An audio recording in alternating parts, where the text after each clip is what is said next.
जी हाँ दोस्तों, आज मार्केट के अंदर एक बहुत अच्छी न्यूज आई है। वो है आईसीआईसी बैंक के जो सीआईओ हैं, एस नरेन। उन्होंने अभी 3-4 दिन पहले एक कॉन्फ्रेंस के अंदर, आईएफए गैलेक्सी करके वो कॉन्फ्रेंस थी, जिसमें सारे म्यूचुअल फंड डिस्ट्रीब्यूटर्स होते हैं, एक एएमसी के जो एएमसी करती है, उसके अंदर बहुत बड़ी बात कह दी कि आपको जो आपका सिप इन्वेस्टमेंट है वो आपको स्मॉल और मिड कैप के अंदर से विड्रॉ कर लेना चाहिए और आगे उसको कंटिन्यू नहीं करना चाहिए। पहली बार मैं देख रहा हूं कोई कोई फंड मैनेजर इस तरीके की बात कर रहा है कि अपने ही बिजनेस पे एक तरीके से बोलते हैं कि जो हलवाई जो चीज खुद बनाता है कभी उसके बारे में बुरा नहीं बोलता है। अब ये पहली बार मैं ऐसा देख रहा हूं कि हलवाई अपनी मिठाई के बारे में बोल रहा है कि मेरी मिठाई मत लो क्योंकि मेरी मिठाई अभी खराब हो गई है। तो क्या कारण है, क्या रीजंस हैं, हमें क्या लगता है, इस वीडियो में हम पूरी बात करने वाले हैं। तो वीडियो को अंत तक जरूर देखें, चैनल को जरूर सब्सक्राइब कर लें ताकि आपको इस तरीके के अपडेट्स मिलते रहें। तो दोस्तों स्टार्ट करता हूं वीडियो को। सबसे पहला जो इन्होंने बोला है वो स्मॉल और मिड कैप के अंदर ये बोला है कि वो एक वहां एक रिस्क क्रिएट हो गया है ड्यू टू वैल्यूएशंस। तो दोस्तों वैल्यूएशन काफी ज्यादा हो गए हैं स्मॉल और मिड कैप के, ऐसा इनका कहना है। और जिसकी वजह से हो सकता है कि अगले 5-6 सालों तक भी लोगों को रिटर्न देखने को ना मिले। और इसके पीछे इन्होंने बहुत सारे जो प्रीवियस एग्जाम्पल हैं, कि जैसे कि मेरे को एक ध्यान आता है कि मैं वीडियो और आज पूरा इनका पढ़ रहा था, तो उसके अंदर इन्होंने बताया कि 1996 से लेकर कुछ 2001 या 2002 तक जो आप रिटर्न देखोगे सिप का, जो लगातार बंदा अगर 6 साल तक भी इन्वेस्ट कर रहा है तो उसके जीरो रिटर्न है। उसके बाद इन्होंने कुछ 2009 से लेकर 2012-13 तक का एक पीरियड बताया जहां पर आपको कुछ भी रिटर्न देखने को नहीं मिले। उसके अलावा कुछ इंटरनेशनल मार्केट्स के बारे में बताया कि अगर आपने जापान या कुछ और भी इंटरनेशनल मार्केट्स हैं वहां पर इन्वेस्ट किया होता तो आपके जीरो रिटर्न बनने वाले हैं। तो ऐसा इनका कहना है कि यहां से स्मॉल और मिड कैप में एक बहुत बड़ा वैल्यूएशन गैप क्रिएट हो गया है, और जिसकी वजह से हो सकता है कि आने वाले टाइम में 3-4 सालों में आपका 5 सालों में कोई भी पैसा ना बने, इसकी पॉसिबिलिटी बहुत ज्यादा है। तो दोस्तों क्या मैं इससे सहमत हूं? तो मैं इस चीज से बहुत ज्यादा सहमत हूं जो इन्होंने बोला है, और पहली बार कोई फंड मैनेजर मैं देख रहा हूं जो अपनी जो मिठाई है उसके बारे में ऐसा बोल रहा है और बहुत ऑनेस्ट ओपिनियन है। मुझे भी ऐसा लगता है कि स्मॉल और मिड कैप के अंदर जिस तरीके का मूवमेंट पिछले 4 सालों के अंदर आया है वो कहीं ना कहीं एक बबल, एक फोर्थ बन गया है। और जब यहां से करेक्ट होना स्टार्ट होगा तो यहां से मान लो 50% की करेक्शन भी स्मॉल स्मॉल कैप के अंदर कहीं ना कहीं एक नॉर्मल करेक्शन होती है। तो अनलेस और अनटिल आपका 20 साल का व्यू नहीं है, 20 साल तक आप सिप नहीं करना, सिप करने का व्यू है आपका, तो ही आप यहां पर कंटिन्यू करें। उसके अलावा तो मुझे भी नहीं लगता कि आपको यहां पे कंटिन्यू करना चाहिए।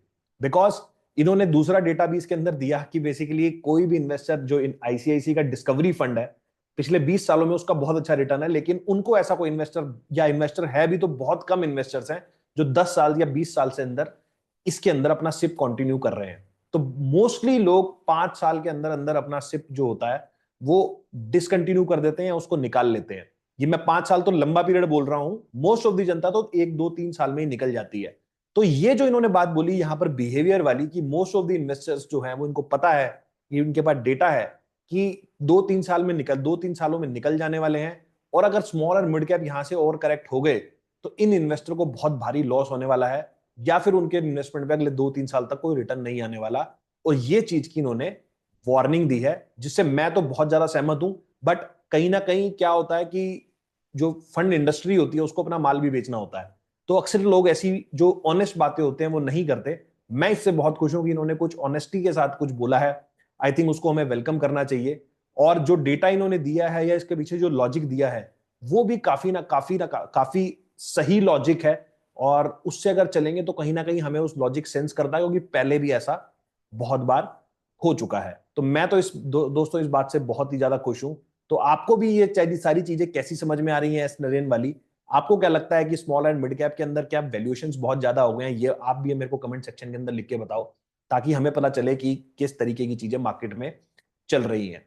उसके अलावा जो 2-3 उन्होंने और बातें बोली इसके अंदर, उन्होंने ये बात बोली कि बेसिकली जो इन्वेस्टर यहां होता है तो उसका जो सिप का ड्यूरेशन ड्यूरेशन है, अनलेस और अनटिल आप 20 साल तक अपनी सिप कंटिन्यू नहीं करते, मतलब आपका होराइजन 20 साल तक कंटिन्यू नहीं करने का सिप का है, तो आप सिप यहां से और ना बढ़ाएं। और मोस्टली इस वाले केस में क्या होता है, आपने अभी अपने आसपास देखा होगा, जो एएमसीज के एमएफडीज होते हैं, ये म्यूचुअल फंड डिस्ट्रीब्यूटर होते हैं, अल्टीमेटली सिप्स का एक कैंपेन चल रहा है पिछले 4-5 सालों में कि म्यूचुअल फंड सही है, सिप सही है, ये सही है, वो सही है। और वो म्यूचुअल फंड डिस्ट्रीब्यूटर्स कहीं ना कहीं अपने क्लाइंट्स को जाके फोर्स करते हैं या उनको समझाते हैं, और जब रिटर्न्स नहीं बनते तो उनका फिर वो स्विचिंग करा देते हैं अल्टीमेटली, क्योंकि डिस्ट्रीब्यूटर का, ये एएमसी का कमीशन तब बनेगा जब आप उसके फंड में इन्वेस्टेड रहोगे या उसके फंड में कुछ ना कुछ स्विच करोगे। तो इस वाले केस में ये वाला जो प्रॉब्लम है ये इन्होंने बहुत अच्छे से सामने रखा है। इवन एएमसी की वेबसाइट पे पहले ये वीडियो जब आई, तो वीडियो आने के बाद कहीं ना कहीं उसको एक दो दिन के बाद जब काफी सारे लोगों ने देख ली और एक साथ चारों तरफ ये चर्चा होने लगी कि इस तरीके की चीजें जो हैं वो क्या ऐसा हो सकता है, और वीडियो काफी ज्यादा पॉपुलर हो गई, तो एएमसी ने एक बार तो यहां से अपने ऑफिशियल चैनल से वीडियो को ही हटा लिया, जो कि मेरे हिसाब से तो बहुत ही गलत बात है। अगर उन्होंने कोई बात बोली है और इस तरीके की बात अगर है तो लोगों के सामने आने देनी चाहिए, और नहीं आने दी जा रही तो एक बहुत बड़ा इशू है। ऐसा उन लोगों को नहीं करना चाहिए था, क्योंकि काफी सारे लोग अपने डिस्ट्रीब्यूटर या एमएफडी से गुमराह हो सकते हैं, जो कि ऐसा नहीं करना चाहिए। तो आई होप दोस्तों आपको ये चीज काफी अच्छी लगी होगी जो फंड इंडस्ट्री के अंदर हो रही है। एक ऑनेस्ट ओपिनियन आना चाहिए। और आपको क्या लगा ये भी आप मेरे को बताओ। मुझे तो ऐसा लगता है बहुत अच्छा सिनेरियो क्रिएट हुआ है, और स्मॉल एंड मिड कैप से कहीं ना कहीं आपको यहाँ पर दूर रहना चाहिए। और हम जैसा कि अपनी वीडियोस में डिस्कस करते भी हैं कि एक डाउन ट्रेंड चल रहा है, जो शायद जितने भी अभी यहाँ से मूव ऊपर की तरफ के आ रहे हैं वो शायद कोई बाउंस ही है। और शायद यहाँ से, जैसा कि उन्होंने दूसरा पार्ट इसके अंदर ये भी बोला है कि आपको लार्ज कैप्स में फिर भी रिस्क एंड रिवॉर्ड अच्छा दिखता है, वहां पर काफी स्ट्रॉन्ग सेलिंग हुई है एफआईएस की, तो वहां पे वैल्यूएशन फिर भी अट्रैक्टिव हैं in comparison to small and mid cap. तो आप देखिए, अगर आपका 20 प्लस साल का विजन है, मतलब आप 20 ईयर्स तक सिर्फ कंटिन्यू कर सकते हैं, तो मेरे हिसाब से उस वाले केस में तो आपको कोई दिक्कत वैसे भी नहीं होनी चाहिए, चाहे वो स्मॉल कैप में आप इन्वेस्टमेंट कर रहे हो या लार्ज कैप में आपके इन्वेस्टमेंट्स कर रहे हो। बट अगर आपका विजन छोटा है, आपको 3 4 5 साल के लिए आप इन्वेस्टमेंट कर रहे हैं, तो उस वाले केस में शायद पोर्टफोलियो को आपको यहां से चर्न करना बहुत ज्यादा जरूरी है, और टुवर्ड्स लार्ज कैप आप उसको ला सकते हैं। मैं ये नहीं कह रहा कि स्मॉल एंड मिड कैप गिरेंगे, और ऐसा नहीं हो सकता कि लार्ज कैप ना गिरे, लार्ज कैप भी गिरेंगे। ऐसा नहीं हो सकता कि लार्ज कैप स्मॉल कैप तो गिरते ही जाए और लार्ज कैप और स्मॉल कैप गिरे, लार्ज कैप गिरे ही ना और स्मॉल और मिड कैप गिरते ही जाए, ऐसा नहीं हो सकता। बट लार्ज कैप ऑलरेडी 20, आप देखोगे तो 12 13% और करेक्ट हो चुके, मतलब ऑलरेडी करेक्ट हो चुके हैं। यहां से अगर मान लो 10% का और बहुत मैक्सिमम केस में करेक्शन आ गया, तो 20 22% की करेक्शन तो इंडेक्स लेवल पे या ब्लू चिप लेवल पे बहुत बड़ी करेक्शन हो जाती है, जो कि हमें सालों में कभी देखने को मिलती है। तो वहां पर मैं भी इस बात से एग्री करता हूं कि रिस्क और रिवॉर्ड अच्छा है, और आपको इस तरीके के स्टॉक्स जो हैं उन पर नजर बना के रखनी चाहिए। और ये जो सेक्टर है, मतलब पर्टिकुलरली लार्ज कैप, थोड़ा सा सेफ्टी वाला सेक्टर है, क्योंकि यहाँ पे कंपनी का साइज थोड़ा बड़ा होता है, और कहीं ना कहीं आपको एक सेफ्टी मिलती है कि यहाँ पर एक जो मार्केट कैप है वो कहीं ना कहीं आपको सेफ्टी का भी नजरिया देता है, जबकि स्मॉल एंड मिड कैप में इंडेक्स लेवल पे फिर भी हमें थोड़ी बहुत चीजें समझ में आ जाती हैं कि बहुत इतना ज्यादा करेक्ट होने के बाद, लेकिन जो इंडिविजुअल स्टॉक्स हैं उनकी पिटाई तो बहुत ज्यादा हो सकती है, क्योंकि कुछ स्टॉक तो 90 90% तक भी गिर सकते हैं। मैं आपको हिस्ट्री के बेसिस पे बता रहा हूं कि जितने भी बड़े क्रैशेस हुए हैं, चाहे 2008 का क्रैश हो, चाहे .com का क्रैश हो, जब इस तरीके के क्रैश होते हैं तो कहीं ना कहीं स्मॉल कैप और मिड कैप्स के अंदर तो कंपनी कई बार खत्म ही हो जाती है। इवन एस नरेन ने भी वाली बात बोली कि एसएमई के अंदर जिस तरीके से हो रहा है, बहुत सारी ऐसी कंपनी होंगी शायद जो जीरो हो जाएंगी। और जितना मैंने इनको देखा, सुना, पढ़ा, काफी पढ़े लिखे व्यक्ति हैं, काफी एक्सपीरियंस है मार्केट का। एक इन्होंने बहुत अच्छी बात और इसके अंदर बोली कि जितने भी आज की डेट में fund managers mutual fund industry के अंदर हैं, मोस्टली लोग जो है, इवन अगर आप ऊपर के 20 25 लोग छोड़ देते हैं, तो सारे 15 साल से नीचे के एक्सपीरियंस के हैं।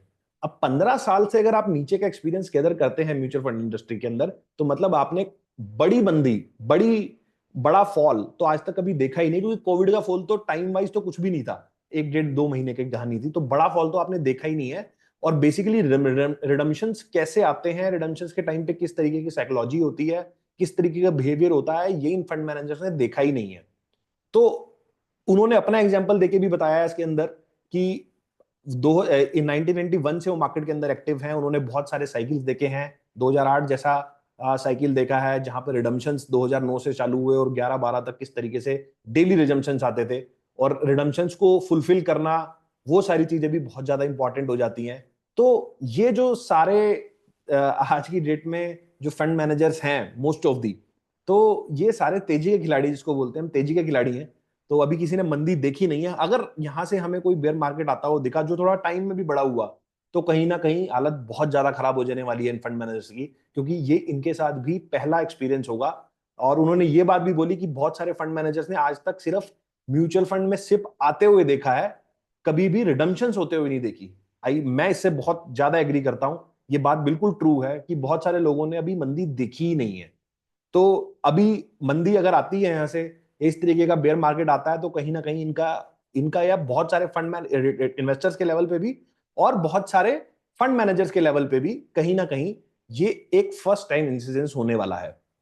उसके अलावा जो मुझे लास्ट एक और चीज आपसे शेयर करनी है, वो इन्होंने बोला कि अगर आप मेरे को पैसे दोगे, अगर लेट से आईसीआईसी का या किसी भी म्यूचुअल फंड का कोई स्कीम है, मिड कैप का स्कीम है या फिर आप स्मॉल कैप का स्कीम है, अगर आप मेरे को पैसे दोगे, मतलब आप उस फंड के अंदर पैसे डालोगे, तो मेरे पास और कोई ऑप्शन नहीं है उसको मार्केट में इन्वेस्ट करने के। तो जैसा आपको पता है, म्यूचुअल फंड में पैसे दोगे तो जो उसका पोर्टफोलियो अल्टीमेटली वो बाय हो जाएगा। मतलब फंड मैनेजर की कोई खास डिस्क्रिप्शन नहीं है, कुछ हो सकता है वो कैश रख ले अपने पास, बट 80-85% वो इन्वेस्ट ही करेगा। तो अल्टीमेटली आप अगर इस फंड की स्कीम के अंदर डाल रहे हैं, तो एस नरेन जी आपको ये कहना चाह रहे हैं कि मेरे पास कोई ऑप्शन नहीं रहेगा इन स्टॉक्स को इन वैल्यूएशन पे बाय करने के अलावा। तो ultimately as a AMC level उन्होंने बोला कि मेरी स्किन इन दी गेम बहुत कोई ज्यादा नहीं है, मेरे को तो जो आप पैसे दोगे मैं पैसे इन्वेस्ट कर दूंगा, सिंपल बात खत्म। तो अल्टीमेटली जो इसका लॉस होगा, प्रॉफिट होगा, वो सारा का सारा आपको बियर करना पड़ेगा।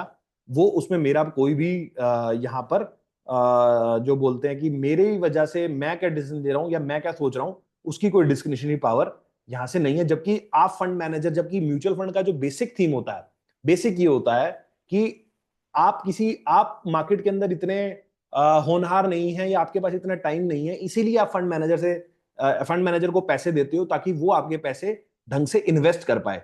लेकिन यहां पर फंड मैनेजर बोल रहा है कि अगर आप मेरे को पैसे दोगे तो मैं स्टॉक बाय करूंगा ही करूंगा। तो ये काफी अब यहां पर मुश्किल स्थिति बन गई है। और देखने वाला होगा कि किस तरीके से चीजें पैन आउट होती हैं आने वाले टाइम में। और देखेंगे हम भी किस तरीके से आज तो मार्केट काफी वैसे ही डाउन है, स्मॉल कैप मिड कैप में वैसे ही काफी ज्यादा इश्यूज चल रहे हैं। लेट्स सी किस तरीके से चीजें पैन आउट होती हैं, देखेंगे हम आने वाले टाइम में। आई होप आपको वीडियो अच्छा लगा होगा, अच्छा लगा हो तो लाइक करें, शेयर करें, और मिलता हूं आपसे अगले वीडियो में इसी तरह के कुछ नए टॉपिक के साथ। चलिए दोस्तों, नमस्कार।